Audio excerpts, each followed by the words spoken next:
everyone. Thank you for registering for the Managing Diabetes through Naturopathy and Yogic Strategies webinar.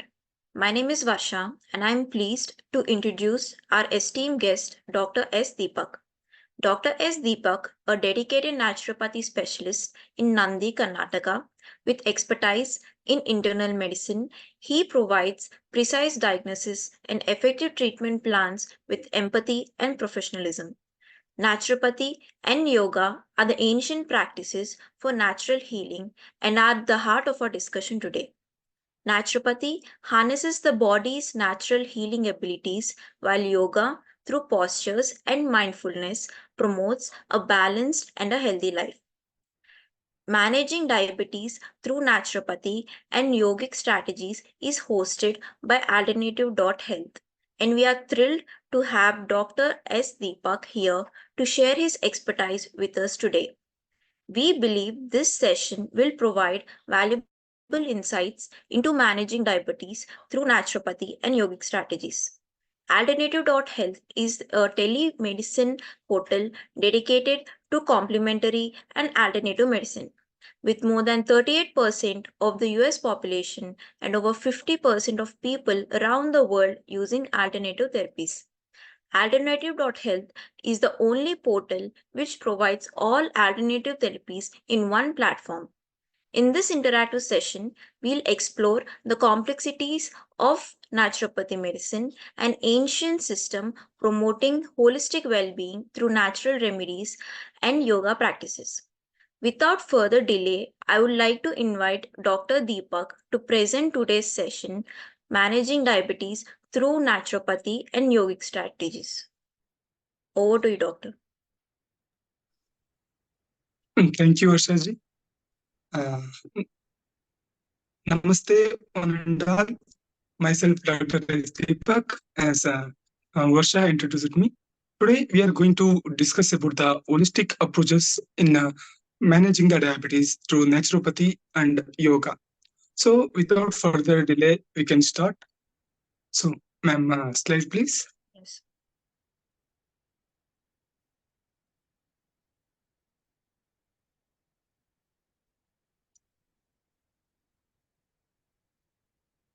Yeah.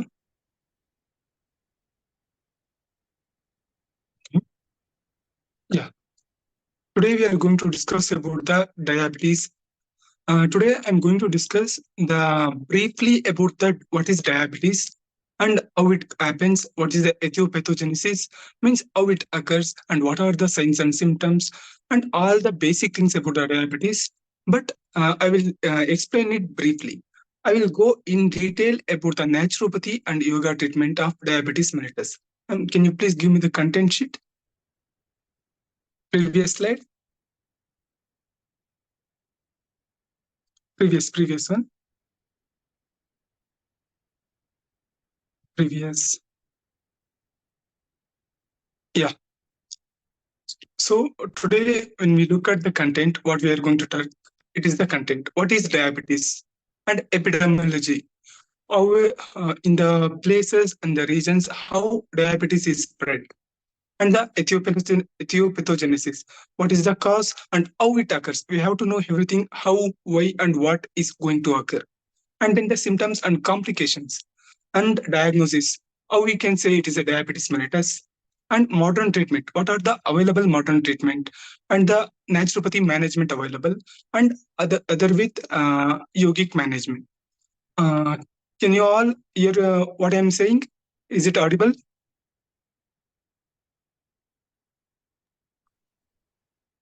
All good, doctor. Please go ahead. All good. Okay. Next slide, please.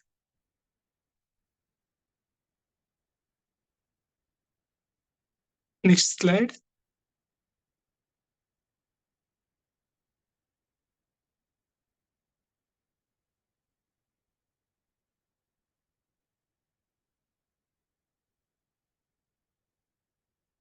Yeah. What is diabetes? We come across the word sugar. We don't use the diabetes word more. We use frequently the sugar or madhume in India. The diabetes. It is just the hyperglycemia, that is excess sugar level in the body. in the definition, it's a group of metabolic disorder. Remember, it is not a disease; it is a disorder. It is a disorder differentiate from the disease as a disorder function of the organ. It is not diseased. It means it is not affected entirely, and it is not working badly. It is just a disorder. Means it happens more or less. It can be corrected and it can be managed. In the disease, it has to be treated or it will be affected throughout the life. It's a disorders having many symptoms. It is a disorder characterized by hyperglycemia. Glycemia means a glucose, hyper means increase. Increased glucose content in the blood is called the diabetes. Why it happens? It mainly happens because of the defect in the insulin secretion or insulin action. Both are the main things. Or it can happen both. Means insulin secretion is defected and insulin action is defected. And we usually don't know about why the word diabetes came. It is from Greek word means siphon and Latin sweet. We know in the diabetes, the urine test will be there. In the urine test, we can find the glucose. That is urine glucose test we can do. In that, they found that there is a glucose which is sweet in nature. So it's a sweet nature of urine is called the diabetes mellitus.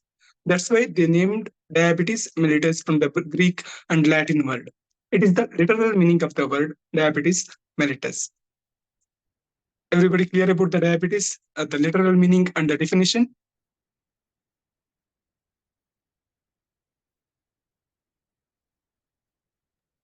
Yeah, yes, doctor, you can continue. Okay. Next slide, please. And please chat in the chat box. You can interact. It will be an interactive session that will be very helpful. I can know that you're listening actively. It's epidemiology.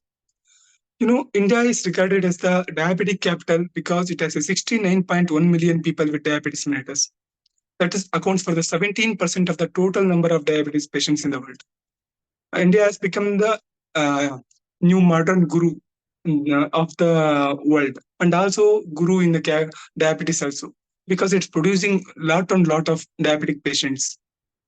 And it affects all classes of society, mainly prevalent in the high class in the previous stage of life. Now it is effective in both the low and high class, high socioeconomic groups. And if we compare the India, South Indians are having the more diabetes than the North India. I'm going to discuss why in the treatment section, and then male and female ratio. In the male and female also, females will be having the more chances to getting the diabetes mellitus. I will go through that also in the treatment section. We come across that India is very producing high patients of diabetes mellitus. So we have to be very careful and we have to manage that. More and more people are prone to diabetes due to the more availability of the processed foods and also changing lifestyles, urbanization. These are all the main things. So we have to be very cautious and we have to maintain the lifestyle very clearly and have to make the routine to avoid this. So next slide.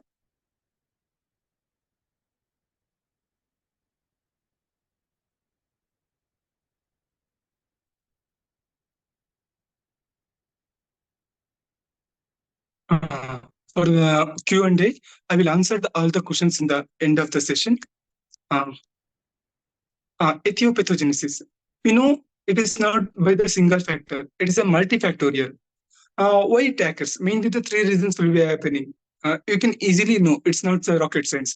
Increased carbohydrate intake. If you are taking more than what we need, it increases the sugar level. That is what the multifactorial in the first factor. And increased hepatic glucose production.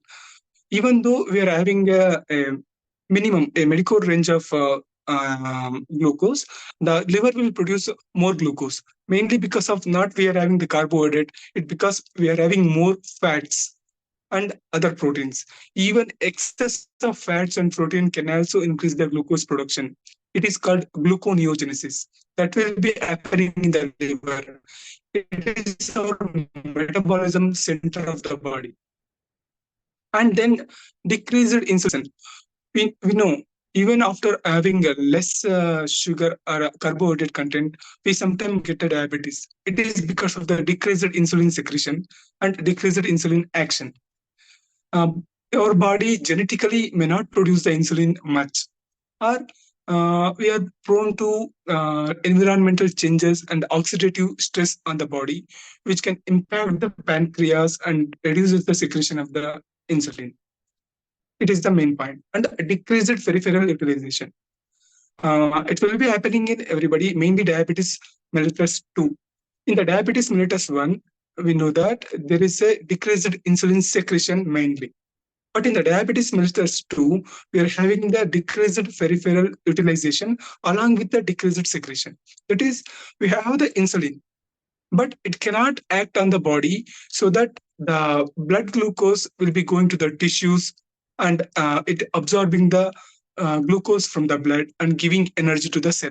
So the glucose will be available in the blood only. If it is available in the blood, it causes hyperglycemia. It is what affecting our health. If the glucose which is available in the blood, it go to the cell, nothing will happen. We get the energy and it is metabolized to energy, it's water. So we can't get anything. It is the main problem is the decreased utilization. It is the main things, three things.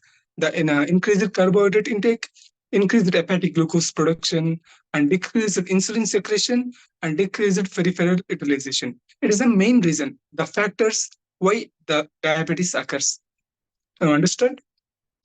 Next, the role of gut flora. Even though you are having these are all the things, the gut flora also plays a very important role. There is a research that elevated fermenters and bacteroides ratio compared to the individuals indicate the pathogenesis of type 1 and type 2 diabetes mellitus. So gut flora, we're having the thousands and lakhs of bacteria in our gut. Those are healthy bacteria also, and some are the opportunistic bacteria. When there is a favorable condition, they can act and produces the disease. If not, they will be a good one. So the ratio of the gut bacteria affect very much.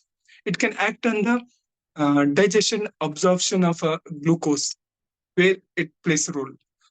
If there is more bad bacteria, we can say opportunistic bacteria, it delays the digestion and absorption of the glucose, carbohydrate, protein. So you can't digest everything, and it cannot go to the blood, and from the blood it cannot go to the tissues.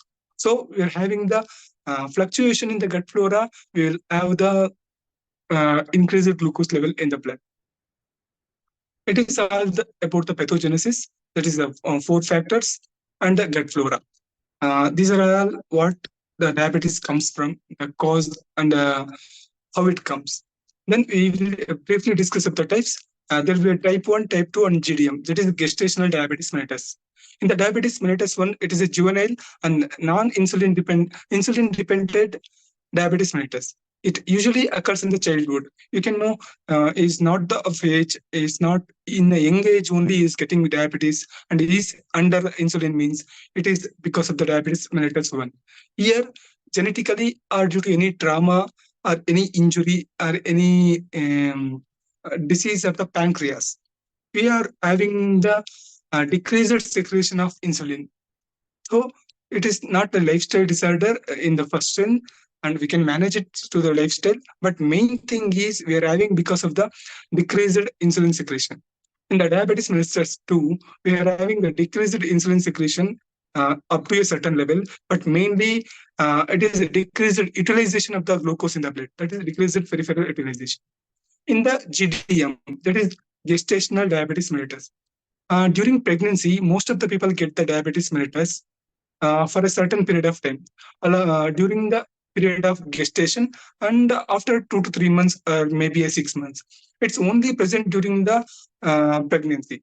It is due to the physiological changes in the pregnancy, the increased food intake, increased water intake, and increased physiological need and functioning of the body, and to the develop the babies, we need more energy, and babies utilize more energy. So that is a completely different topic. We'll having the diabetes only during the gestation period. After that, we won't get. But usually, due to the lack of proper lifestyle management, many people will get the diabetes mellitus after the gestation. This is why I said females are having the more chances of getting diabetes mellitus than the males because of the pregnancy and changes during the pregnancy, and we are carrying through the same lifestyle, then it affect our body. It is about the etiopathogenesis and types of diabetes mellitus. All clear? Am I going fast? No, doctor, you can continue. It is clear. Okay. Next slide, please. Symptoms and complications. Easily there is three classical symptoms. That is polyuria, polydipsia, and polyphagia. Everybody say there is a symptoms. Nobody says why these symptoms occurs. I will going to say polyuria. It's increase in the urine secretion. As I said, we will be seeing glucose in our blood, and in the blood it goes to the urine also. The urine comes from the blood. The filtration of the blood is what urine. So the urine in that glucose is the solute. It draws the water. It draws the water in the renal tubules. So due to the changes of osmolality and osmolality, it comes the chemistry. It draws more water, so we are going to excrete more water. It is the polyuria. So usually it affects in the night, disturb the sleep, and lifestyle disorder. Sir? Okay. Next is polydipsia. If we are excreting more water, we feel dehydrated. So we have to drink more water. And thirst center. Our thirst center is also activated during that. So we need to tend to drink more water. It is a polydipsia and it's a polyuria. And then comes the polyphagia. It is eating too much. You have to eat. Even though your body has more glucose, you want to eat more because your blood has more glucose, but not your tissues. Remember, your tissues need the glucose, not mainly the blood. Blood has to transport glucose to the tissues through the particular receptors. That is what I'm going to tell in the detail. So we need that receptors acting and going the glucose to the tissues. So we are not having the glucose in the tissues will starve. So we want to eat more and more. It is the polyphagia. Even though eating more, the tissues are not getting the food, we come across the weight loss. And the burning feet. Due to the decreased circulation of the blood, the glucose will damage the blood vessels and nerves. Even the nerve cells need the glucose. If glucose is not going through the nerve cell, it damages. The peripheral nerves is mainly affected. So the burning feet will happen because of the decreased glucose absorption in the nerve tissues. And dry mouth is the polydipsia phase. And the repeated infections, the sugar.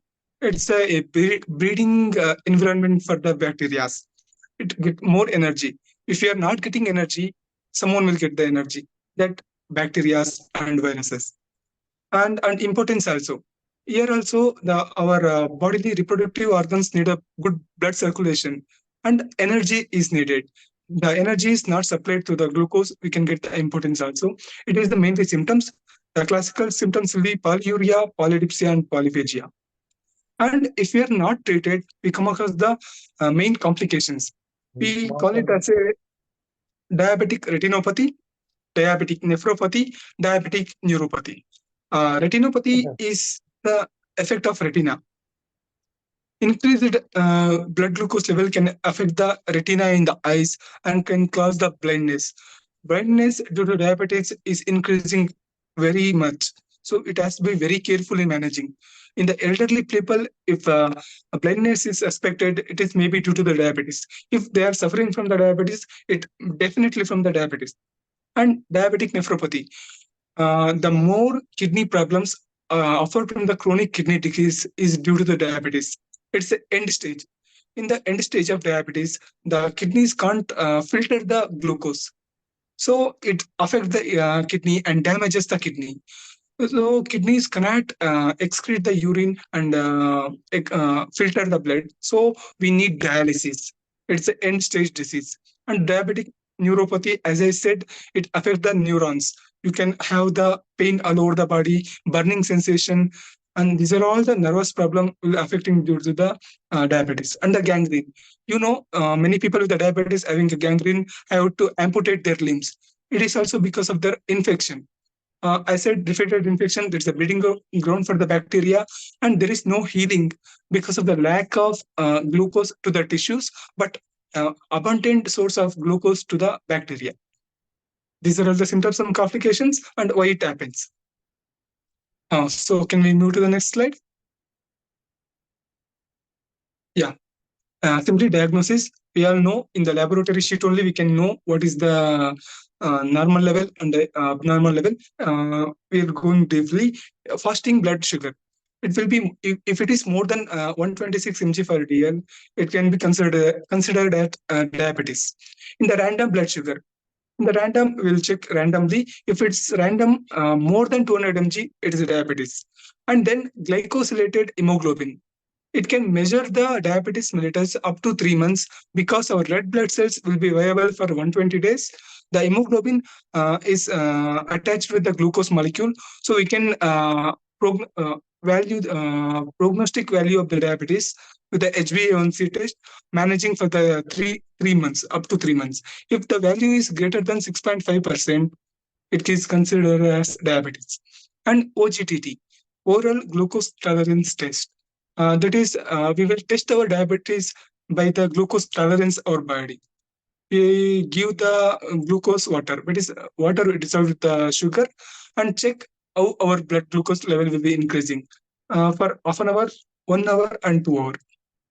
If the blood glucose is increasing more than 200 mg per dl after 2 hours, it is considered as diabetes mellitus. It is a diagnosis. And come to the differential diagnosis. If you are talking about diabetes, we usually talk about the diabetes mellitus, but nobody tells about the diabetes insipidus. It is a completely different from the diabetes mellitus. In the insipidus also, you have the polyuria, but it is due to the hormonal problem of the antidiuretic hormone. The decrease in the antidiuretic hormone. Diuresis means the increased urine production. Antidiuretic means decreasing the urine production. If antidiuretic hormone is less, we will excrete more urine. It is found in the diabetes insipidus. There is no blood glucose change in the diabetes insipidus compared to the mellitus. It is the main change. And come the hyperthyroidism. In hyperthyroidism also, we come across the more metabolism. The body will be in the starving stage. It digests, absorbs. Metabolism is very high. Basic metabolic rate will be high. So we come across the weight loss and sweating and similar symptoms. You feel fatigued. It can be compared with the diabetes mellitus. And the Cushing syndrome and corticosteroid usage, these are the hormonal problems where corticosteroids affect and Cushing syndrome, adrenal cortex is affected. They show the similar symptoms of the hyperglycemia without affecting other things. Kidney, urine production, and other production will not be hampered. Only the hyperglycemia will happening in the Cushing syndrome and corticosteroid usage. It is about the differential diagnosis. Next, go to the next slide.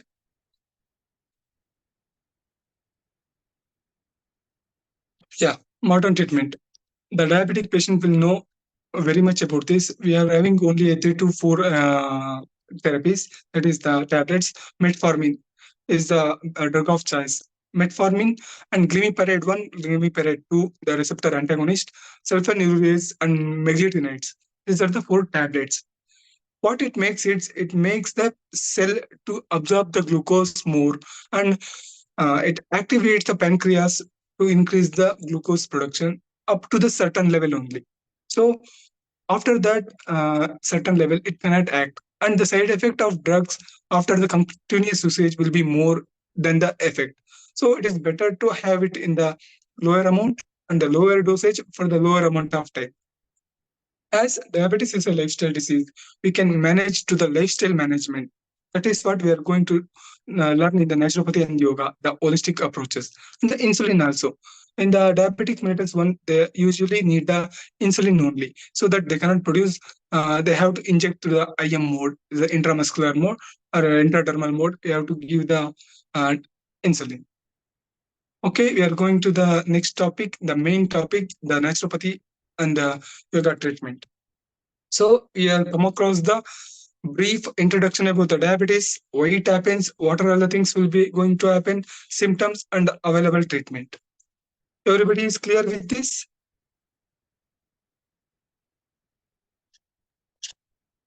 Yeah, you can continue. Okay. Now we are going to the naturopathy treatments. In naturopathy, there is a variety of treatments we will give. Somebody think naturopathy only one or two diet will be there. We have lots and lots of treatment. The main thing will be the diet. You know, you are what you eat. It's a power. It's real. It's true also. Diet and fasting therapy is the main therapy we use it to prescribe to the patients and everyone. Calories. Somebody say don't eat sugar, it will cause the sugar. It is not the only sugar that is causing the sugar, it is the calories. The carbohydrates will provide 4 kilocalories and the protein will give you 4 kilocalories, but fat will give you 9 kilocalories and alcohol giving you 7 kilocalories, around 7. So calories are the main part. There is a proverb, less is more. Eating this much of sweet or a fat, like one burger, one glass of cola, these are all very much calories. We cannot say I'm having only less amount, but less is more and more is less. When you're having this much of vegetables, the a very bowl full, a plate full of vegetables will not yield the calories. So calories is the main thing. You have to restrict the calorie. The main thing. You can simply understand if you're not eating anything, how can your blood glucose level increase?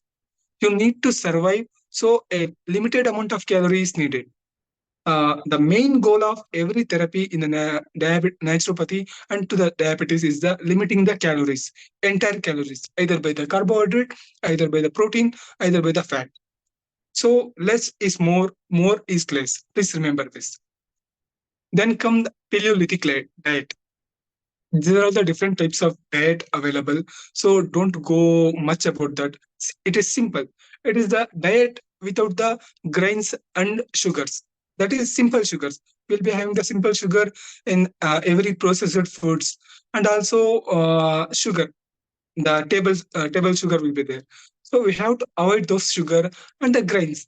The rice will be having more carbohydrate. It has more starch. It can easily increase your blood glucose level. So we have to avoid those things which can increase the blood glucose level easily. Those are the grains and simple sugars. We have to eat legumes, lentils, and millets, and other things, vegetables and fruits. These are the main things we are focusing on the Paleolithic diet. Then comes the vegan diet. We know the people with vegetarian diet or vegan diet are prone to less severity of the diabetes mellitus, and the risk of developing diabetes is very less compared to the non-vegetarians because of the fat and the more carbohydrate content in the non-vegetarian thing. In that vegan diet, they don't eat anything of the meat and even the dairy products. In dairy products also, we come across the more fat. You can use the non-fat or low-fat diet in the non-vegetarian diet, but in the vegan diet, they completely skip it. So it's a better to adapt to the vegan diet. Vegan diet, it's really helpful, and in the vegan diet, diabetes risk is very less. You have to avoid all the meat products, fish products, every meat, and also the dairy products. You have to more solely dependent on the vegetables, legumes, millets, and lentils. You can have a wonderful diet with the vegan diet. Then comes the keto diet, a very famous diet. There is a misconception that keto diet will hamper the our system and lead to other complications. If anything is managed perfectly and in a good way, nothing happens. So keto diet is a very good diet along with the maintenance and along with other things. So in the keto diet, we are going to feed the body only with the fats, with a very limited amount of carbohydrate. So our body has to try to adjust to the glucose need with the fat, not with the glucose. So then we can adapt more our fat level so that it can convert to the glucose and it give energy to the all our tissues. Mainly, our brain needs more glucose than any of our body. About 18 to 40% of total glucose will go into the nervous system only. So we need extensive and exclusive glucose supply to the brain. So the keto diet maintains the glucose need of the brain by converting the fat into the glucose or adjusting the body to the glucose. In the keto diet, we come across we have to eat the good fat, not the saturated fat, the trans fats. We have to eat the FOFA and MOFA. It is of polyunsaturated fatty acids and monounsaturated fatty acids. It can be seen in the butter and ghee, almond, coconut, flax seeds, and other vegetables, and mainly in the olive oil, canola oil. These are all the things which will having the more FOFA and MOFA. And then comes the circadian rhythm. We know our body is having a circadian rhythm. The biological clock is there in the body. When we are in the morning, due to the sunlight, due to the effect of the hormones, melatonin and melanin, we come across the metabolism will be affected. That is, in the morning, you will have the more metabolic power. It decreases as the sun sets. In the evening, you will have very less metabolic power. So there is a proverb: eat like a king in the morning and queen like. There's something proverb like this: we have to eat more in the morning, as we have more power, metabolic power in the morning, and little less in the afternoon, and very less in the evening, as there is a metabolic power is greatly decreased. It is the circadian rhythm, and we have to maintain that regular timing of the meal. It is very important. Body will be known when you are eating. It will release the gastric juices accordingly during that time, even if you are not eating. If you are eating for the regular time, even if you are not eating, the gastric secretion will be released. Everything in the body happens in the rhythm. So we have to maintain the circadian rhythm. You know Virat Kohli, the fit and fine and the greatest cricketer. He said in the many recent interviews, he is following the circadian rhythm, and he will finish the diet. He will finish the night dinner before 7 p.m. It is what needed. Before 7 or 6, even 8 is the maximum.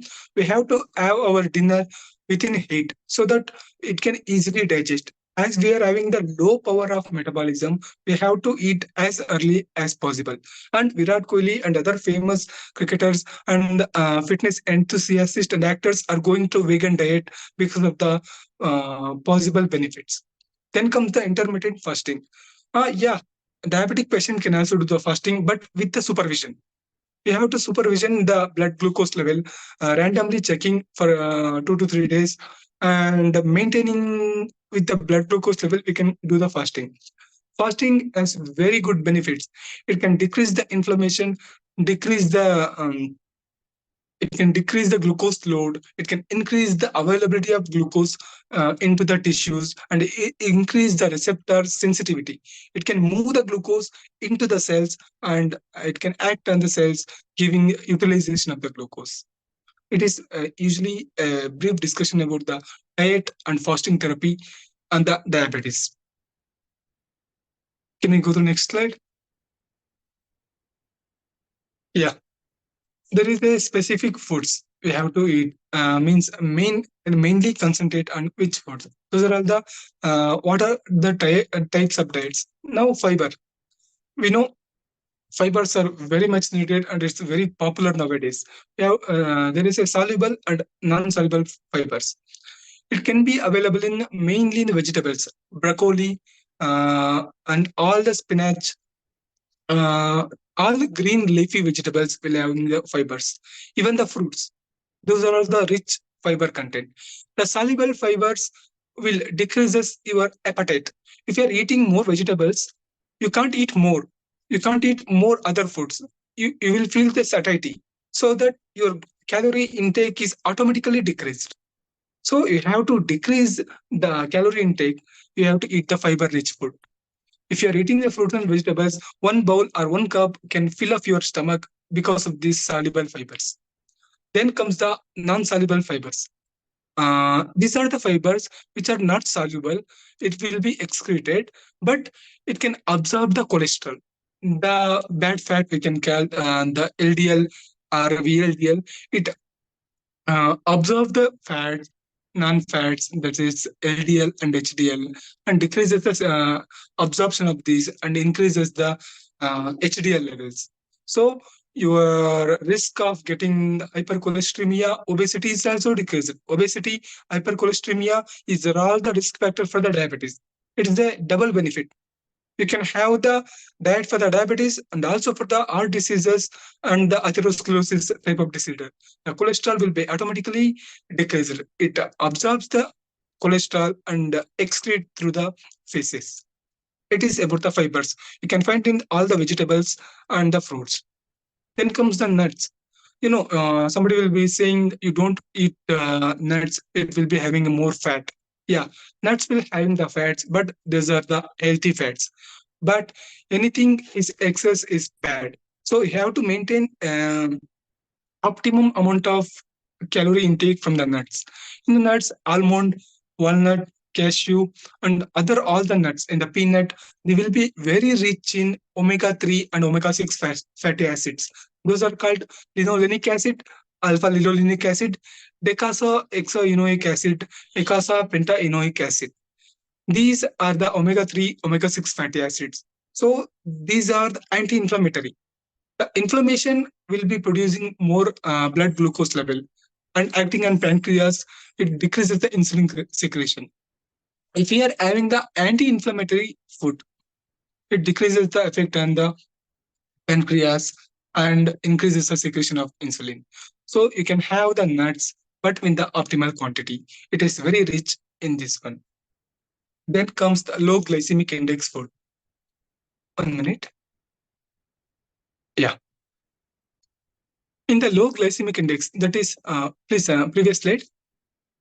Low glycemic index means the amount of in which the time in which the blood glucose level increase is called glycemic index. If you are eating any sugary fruits or sugary drinks, the blood glucose level will be increasing very much easily and quickly.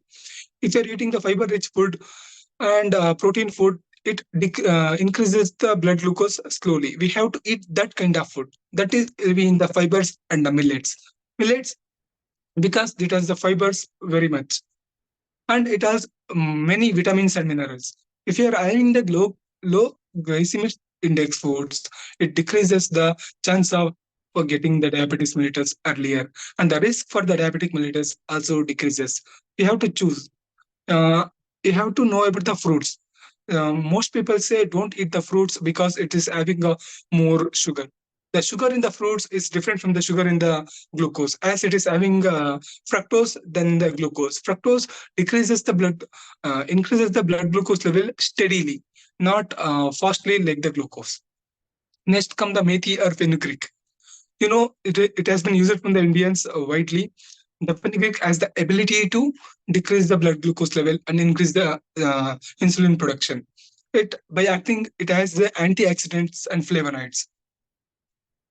You can use the fenugreek water or fenugreek chutney or fenugreek roasted and use it in the food. Bitter gourd, a very popular and every Indians will be knowing about the bitter gourd. It is the polypeptide P. It is considered as a insulin similar to insulin. So it can improve the insulin secretion and act on the insulin utilization. Sorry, wait. I will drink water. Sorry for the break.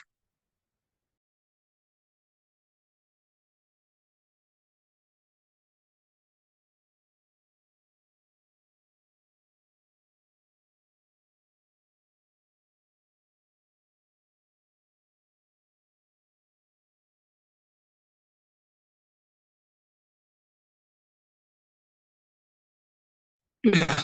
Thank you. And the null coal. Null coal, the broccoli, these are the things which are having the polyphenols and flavonoids. These are the anti-inflammatory things which, which can act on the pancreas and increases the insulin production. Next slide. Sorry.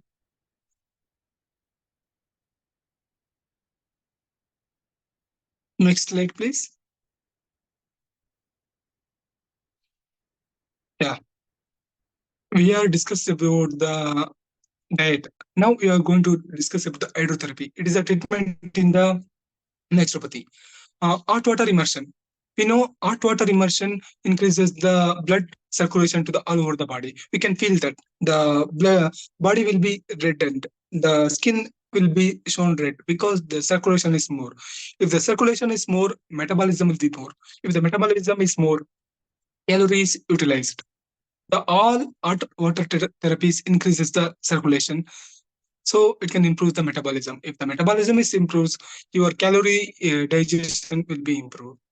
There's the fermentation. These are all the hot water therapies. We will use hot water immersion, fermentation, and hot packs. Then comes the sauna bath. Sauna bath, you can use a dry heat using. So it act on every sweat gland. The sweat comes from the blood. That is the circulation to the blood. It dilates the blood vessels, so blood is going all over the body, and in the metabolism, absorption of glucose from the peripheral cells will be more. Steam bath. Vasodilatation in the steam bath also improves the circulation to all over the body, so that the glucose will be absorbed from the periphery. It is about the hot water.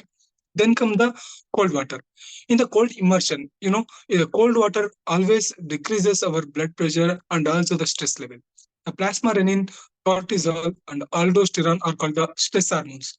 If you are in the cold immersion tub or cold diffusion, we are applying the cold water in the dip with the cloth to the certain part of the body, mainly to the abdomen. It increases the oxygen consumption, decreases the these stress hormones. So the cortisol and other stress hormone can lead to the more breakdown of the glucose from the liver. If you are decreasing these stress hormones, more glucose will not be deposited in the blood. Then there is a vertebral pack or a GH pack. GH pack or gastrohepatic pack is a very popular for the diabetes mellitus. We'll be using hot and cold alternative therapy with different materials we use. We have to wrap around the stomach and we will give it for 20 to 30 minutes. It acts on the body and act on the pancreas, increases the circulation and metabolism and oxygen consumption. These alternative therapies will act very much effectively because hot and cold, the effects are additive therapy will be there. Then we can also use the mud pack. The mud is kept in the cloth and we have to tie around and the abdomen region. Mud pack to abdomen can absorb the toxins from the body and improves the stress level. So stress hormones will be released. Stress hormone will be reduced. These are the hydrotherapy treatments. These are only a brief. There are many treatments from the hot water, cold water, and alternative therapy. Next, please.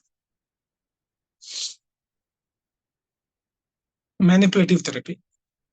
Along with the hydrotherapy, manipulative therapy mainly come across the massage.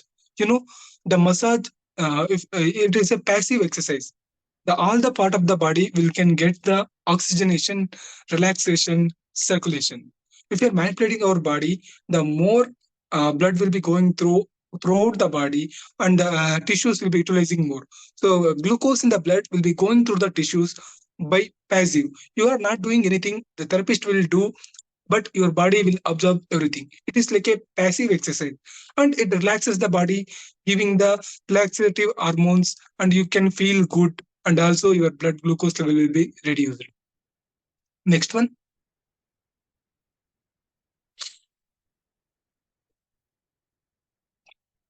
Yeah, heliotherapy. We know sun bath or sun therapy is called the heliotherapy. there is a research that vitamin D can increase the insulin secretion. So we have to have an optimum level of vitamin D. It can be available through the sunlight. Uh, so we have to expose ourselves to the sunlight. And then the natural opiates. There's a natural opiate, endorphin, encephalin, and capellins. These are the natural opiates. Opiates are the pain relieving things and also feel good hormones. The opposite of the stress hormone, it relaxes the body. When you are relaxed, there is a utilization of glucose. There is no breakdown of the glucose as in the stress. It is completely opposite to stress. It can be happened with a sun bath. You have to take sun bath for at least 10 minutes, better 20 minutes daily. You have to take daily. Vitamin D can also be available in the meat and egg yolk and other things. You can eat from the food also, but mainly you have to get the sun bath or heliotherapy. Next one. Yeah, acupuncture. Acupuncture can also help the diabetes mellitus by improving the metabolism. These are the specific points. Stomach points will be around the pancreas and the stomach. It can improve the metabolism. And some other points, the act on the meridians and improve the total body metabolism and utilization. That is the spleen meridian, CV meridian, and gallbladder meridian. It acts on liver, spine, and spleen, pancreas, and increases the metabolism. If your metabolism is very good, you can digest every calorie. If you are doing the calories digested, you are having the less blood glucose. If you are less blood glucose, there is no diabetes.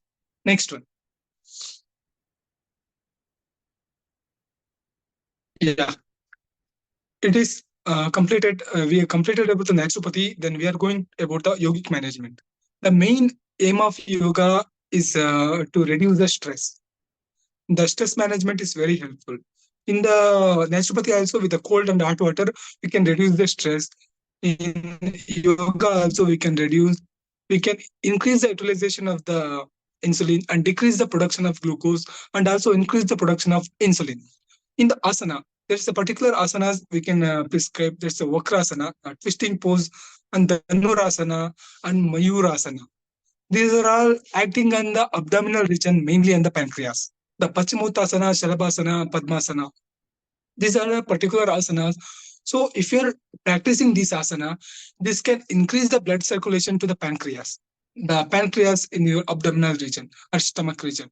So it increases the blood circulation, increases the secretion of the insulin. If the insulin secretion is increased, the glucose level will automatically decrease. Then come the pranayama. Even the pranayama can improve the metabolism because there is the eating pranayama, we say. Eating pranayama, it increases the metabolism. There is a Surya Bedana pranayama. That is, right nostril is called as a Surya Nadi and left is a Chandra Nadi. During the right nostril breathing, the heat will generate. So Surya Bedana, Surya Anuloma Viloma, and Bastrika, forceful inhalation and exhalation. These are all increases the body heat, metabolism. And Nadi Shuddhi and Brahmari relaxes your body, relaxes your mind, relaxes the whole body, giving to the less stress and the less breakdown of the excess glucose. Then comes the meditation. I said stress level has to be maintained. Yoga Nidra, mindfulness or meditation. These are the many types of meditation through which we can release all the good hormones and the stress will be released. If the stress is reduced, we can easily manage with anything. Then the relaxation technique, there is specially designed SMIT, self-management of excessive tension, deep relaxation technique, and mind sound resonance technique. These are the techniques that can improve, relax all the body and can improve your overall well-being. So it is all about the naturopathy and yogic management of the diabetes mellitus. So we are going to end this naturopathy and yogic management by the relaxation techniques. Thank you. Thank you.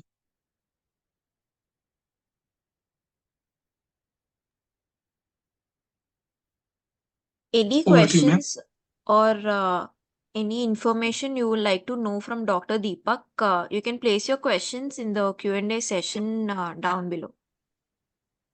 Yeah.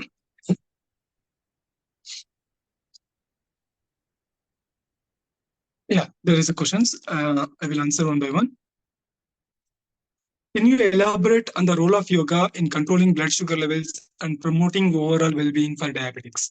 So in the last, I said about the yoga role as asana, pranayama, meditation, and relaxation technique. Asanas increasing the insulin production by activating the pancreas. Pranayama increasing the metabolism, and the meditation decreasing the stress. So these are all the things. If you know about how diabetes blood sugar increases, these yoga techniques can decrease the blood sugar. Is it okay? Yeah. Then, are there specific breathing exercises or pranayama techniques that are particularly beneficial for diabetes mellitus? Yeah, I told in the last slide that the breathing exercise improve the oxygenation. If oxygen is more, the more the metabolism. There is hands in and out breathing, and stretch breathing, and cat cow breathing. These are all the 4 to 5 breathing exercises you can practice. And pranayama, I said Surya Bedana pranayama, Surya Anuloma pranayama, and Bastika pranayama. It mainly act on the metabolism and generate the heat, generate the circulation, and can improve the diabetes. The third question, are there any specific herbs or natural supplements recommended to support diabetes management through naturopathy? Yeah. In naturopathy, we don't give any herbal supplements usually. Like in Ayurveda, we'll give the natural things. You have to take it naturally. We are completely natural. I said about the methi, the fenugreek, bitter gourd, bitter melon, or anything, and all the uh, vegetables with the water content, the gourd family. You can have all the water gourd family vegetables. It has very low glycemic index, so that your blood glucose level will not increase gradually, will not increase very much. So you can have the ginger, it's anti-inflammatory, and turmeric, it is also anti-inflammatory. You can add it in your food as a seasoning or in the sambar and other things, the making things. You can use that. Mainly bitter gourd family food, methi, fenugreek, and chia seed, flaxseed, nuts. These are all the things you can eat. Then comes, how can individual incorporate mindfulness practices into their daily routine to improve diabetes management? I mentioned about the mindfulness meditation. You can practice daily or thrice a week a mindfulness meditation.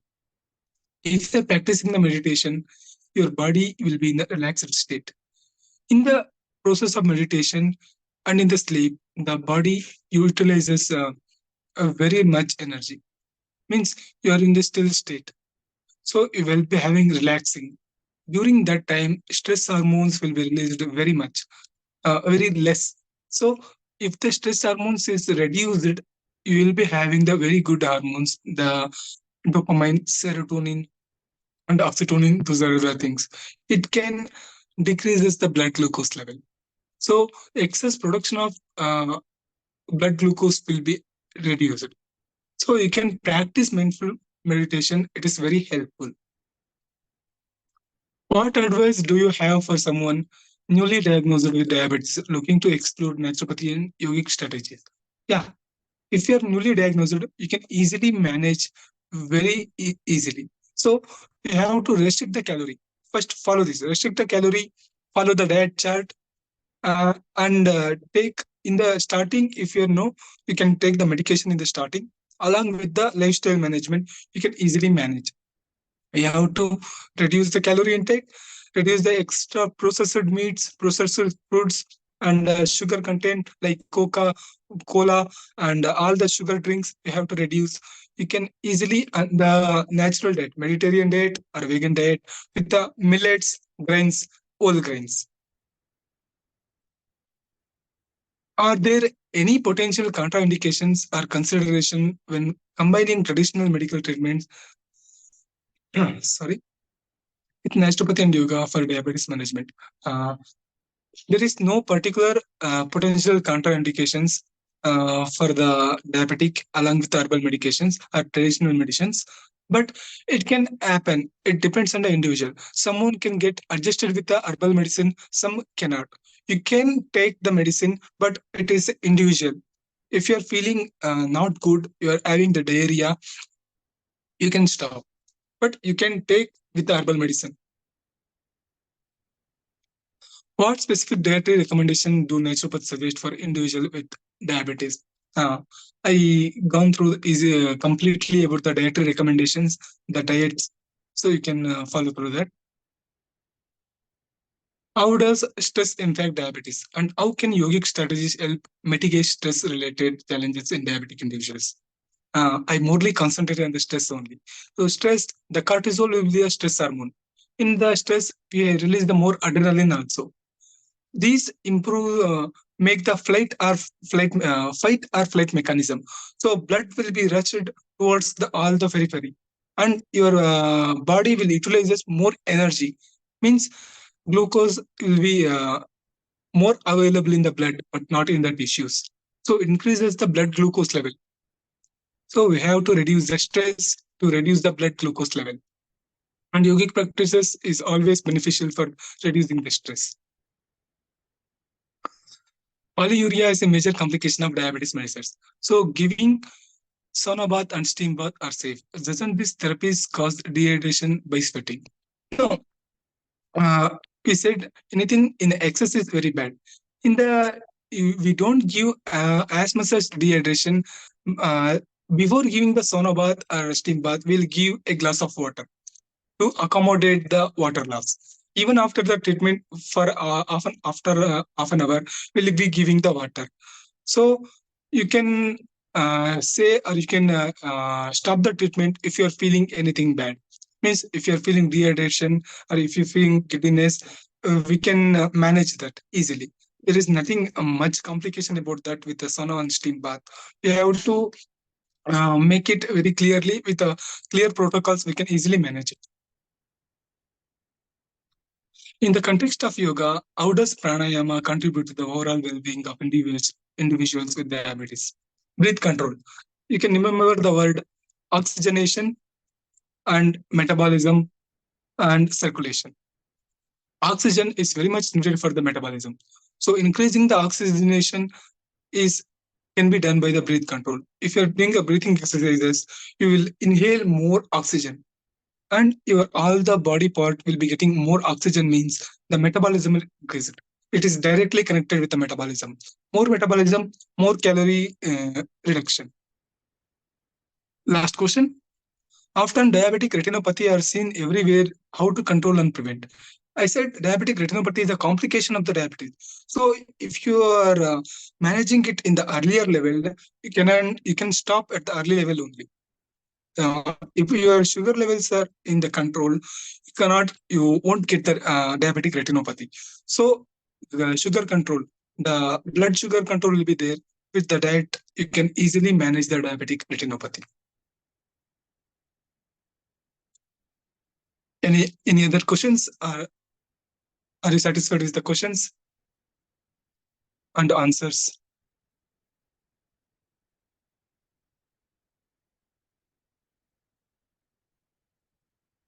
You can type if you're having any questions.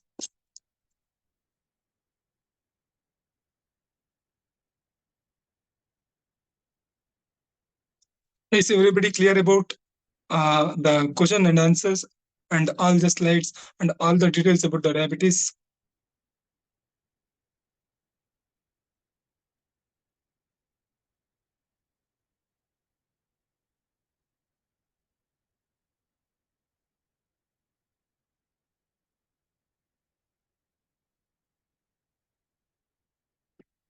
Yeah, over to you, ma'am.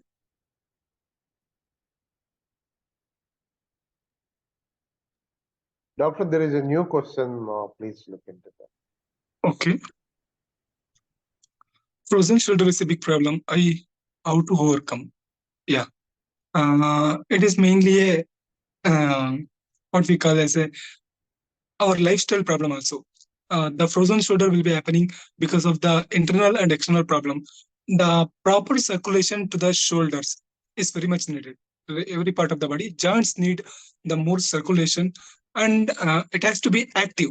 So we have to be physically moving. Exercise should be needed, and also the yoga. In the yoga techniques, in the basic techniques, you will be using the shoulder and hand in the all the direction. You will be giving all the movements: the flexion, extension, abduction, adduction, and rotation. These are the movements of the joints. If you are moving the joints in the all the directions and in the proper way and consistently, the circulation will improve and the shoulder joints will be in the healthy condition. So if you are having a frozen shoulder only, we can come back by physiotherapy. That is exercise and electrotherapy. We can reduce the pain by the physiotherapy techniques with the IFT, we say interferential therapy. And exercise therapy can really impact the frozen shoulder. It can decrease the pain and increase the range of movement with the exercise. We have many exercises with the shoulder and the shoulder joint and hand and neck. These exercises can definitely improve the frozen shoulder.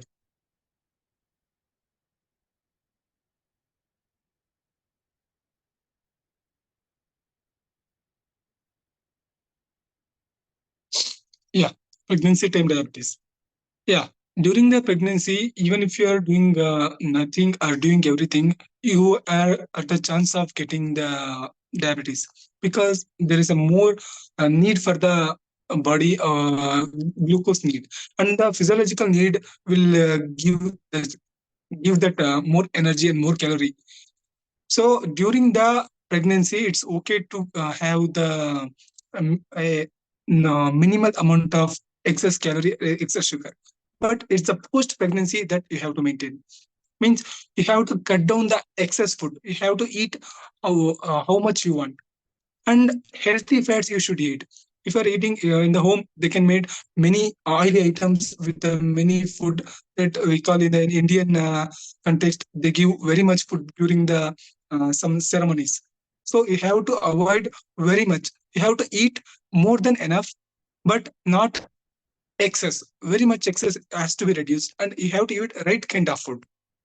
That is the polyunsaturated fatty acid and monounsaturated fatty acid. You can use the canola oil or olive oil for the food, and you can eat the nuts and seeds, and you can eat vegetables and main whole grain, that is without fibers, and millet. You can eat it, can improve your satiety, and you can feel very less hungry, so that your calorie intake is reduced. So eat more millet dosa, millet chutney, and millet roti. These are all the things you can have apart from this. If you have cravings, you can do the millet laddus. These are all the things with the you can use the jaggery, less in the less amount only everything instead of sugar. So you can have the high rich in dietary fiber, vegetables, fruit, and less fruits. You can manage it easily.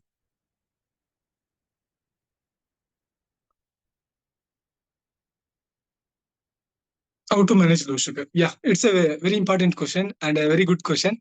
Many people will say about this one. Nobody will easily say about the low sugar. While taking the insulin, if you are not having the correct amount of food, it can happen that you can get the hypoglycemia.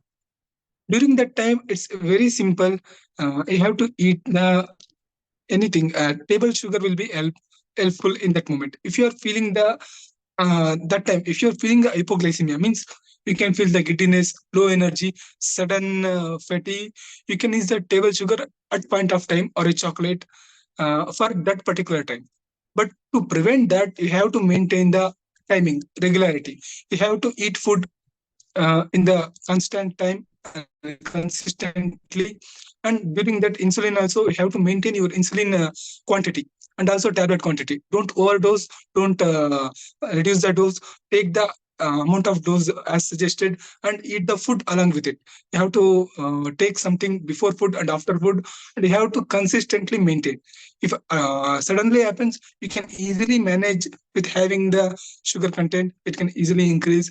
It's not a issue. But if you're having the very low hyperglycemia, it's very fatal. So you have to maintain the timing and dosing of the insulin and your medication.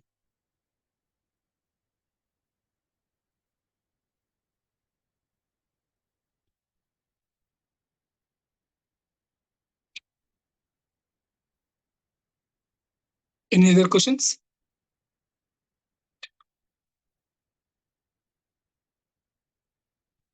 Uh,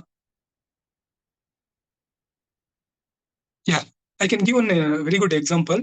One of my colleague, his mother, having the diabetes mellitus, her random blood sugar level was always above 250 and 260. She came to our hospital only. We treated her with a diet and hydrotherapies. But we are giving a douche and affusion and art fermentation. These are the things we give. It's very surprising. Even after only 2 days, she got reduced around 60. She is having a 200 mg per dl. In the starting day, she was having a 260 mg per dl RBS, and even only after 2 days, she was having a 200 mg per dl. It is entirely because of the lower calorie intake and improved metabolism through the water treatment. That is douche. Giving the douche means the water is forcefully given to the abdominal region and the back region. It can improve the circulation and improve the metabolism and reduces the calorie.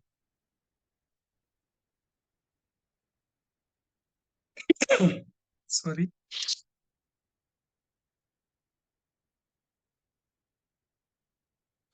Any other questions?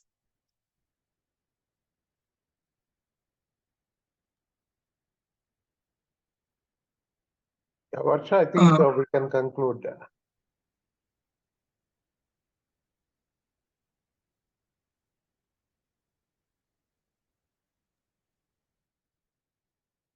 Thank you everyone for joining the webinar, and we hope that you found today's webinar informative and valuable.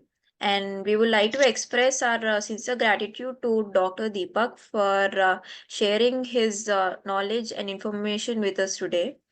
If you have any further questions or you would like to know more about naturopathy remedies or alternative medicine, please visit AlterNATIVE.HEALTH, and you can take consultations with Dr. Deepak through our portal www.alternative.health.